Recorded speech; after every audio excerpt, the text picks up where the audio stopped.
ನಮಸ್ಕಾರ. ಇವತ್ತೊಂದು ಸಿಂಪಲ್ ಆಗಿರೋ ಬದನೆಕಾಯಿ ಎಣ್ಗಾಯಿ ರೆಸಿಪಿನ ನಾನು ತೊಗೊಂಡು ಬಂದಿದ್ದೀನಿ. ತುಂಬ ಈಸಿ ಸ್ಟೆಪ್ಸಲ್ಲಿ ಮಾಡೋದು ಹೇಗೆ ಅಂತ ನೋಡೋಣ. ಈ ರೆಸಿಪಿಗೆ ನಾನು ಹಸಿಮೆಣ್ಸಿನ್ಕಾಯಿನ ಮೇಯ್ನಾಗಿ ತೊಗೊಂಡಿದ್ದೀನಿ. ಎಲ್ಲರೂ ಒಣಮೆಣ್ಸಿನ್ಕಾಯಿ ಖಾರದ ಪುಡಿ ಯೂಸ್ ಮಾಡಿದರೆ ಈ ಹಸಿಮೆಣ್ಸಿನ್ಕಾಯಿಂದ ಒಂದು ಸಲ ಮಾಡಿ ನೋಡಿ, ತುಂಬ ಚೆನ್ನಾಗಿರುತ್ತೆ. ಲೈಟಾಗಿ ಫ್ರೈ ಆಗಿದ ತಕ್ಷಣ ಈರುಳ್ಳಿ ಮತ್ತು ಬೆಳ್ಳುಳ್ಳಿ ತೊಗೊಳ್ಳಿ, ಸಿಪ್ಪೆ ಸುಲಿದಿರೋ ಬೆಳ್ಳುಳ್ಳಿ ಮತ್ತು ಹುಣಸೆ ಹಣ್ಣು ನೆನೆಸ್ಕೊಂಡಿಟ್ಟಿರೋದು ಅದನ್ನು ಹಾಕಿಬಿಟ್ಟು, ಮತ್ತು ಕಾಯಿ ಹೆಚ್ಕೊಂಡಿರೋ ಕಾಯಿ ಹಾಕ್ಕೊಂಡಿದ್ದೀನಿ. ಬೇಕಾದ್ರೆ ತುರಿದಿರೋ ಕಾಯಿ ಕೂಡ ಹಾಕ್ಕೊಂಡು ನೀವು ಒಂದು ಶಾಲೋ ಫ್ರೈ ಮಾಡ್ಕೋಬೇಕು. ಇದಿಷ್ಟು ಆದಮೇಲೆ ನಾನು ಬಿಳಿ ಎಳ್ಳು ಹುರಿದಿರೋದು ಮತ್ತು ಒಂದು ಸ್ವಲ್ಪ ಗೋಡಂಬಿ ಇದೆರಡನ್ನೂ ಕೂಡ ನಾನು ಇದೇ ಹಂತದಲ್ಲೇ ಹಾಕ್ತಾಯಿದ್ದೀನಿ ಫ್ರೈ ಮಾಡಲಿಕ್ಕೆ.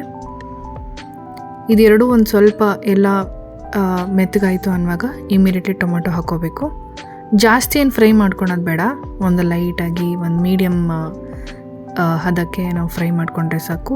ಈ ಸ್ಟೇಜಲ್ಲಿ ನಮಗೆ ಎಷ್ಟು ಬೇಕಷ್ಟು ಉಪ್ಪು ಹಾಕ್ಕೊಂಡು ಫ್ರೈ ಮಾಡ್ಕೋಬೇಕು.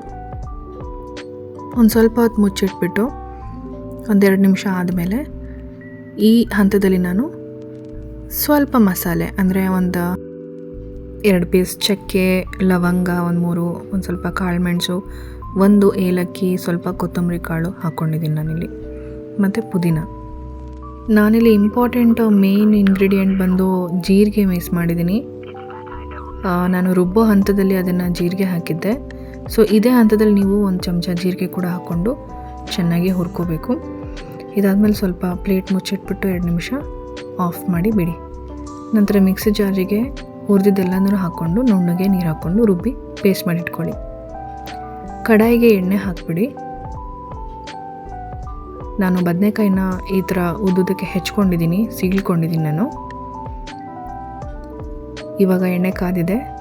ನಾನು ಸಾಸಿವೆ ಮತ್ತು ಜೀರಿಗೆ 2 ಚಟಪಟ ಅಂದಮೇಲೆ ಮಿಕ್ಸಿ ರುಬ್ಬಿರೋಂಥ ಪೇಸ್ಟ್ ಅದನ್ನು ಪೂರ್ತಿ ಹಾಕ್ಕೊಂಡು, ಮತ್ತು ಒಂದು ಸ್ವಲ್ಪ ಅದಕ್ಕೆ ಚೆನ್ನಾಗಿ ನೀರು ಕೂಡ ಎಲ್ಲ ಹಾಕ್ಕೊಂಡು ಮಸಾಲೆನ ನೀಟಾಗಿ ವಾಶ್ ಮಾಡ್ಕೊಂಡು ನಾನು ಅದನ್ನು ಕೂಡ ಸ್ವಲ್ಪ ನೀರನ್ನು ಮಿಕ್ಸ್ ಮಾಡ್ಕೊಂಡಿದ್ದೆ, ಯಾಕಂದರೆ ತುಂಬ ಗಟ್ಟಿ ಆಗುತ್ತೆ ಅಂತ.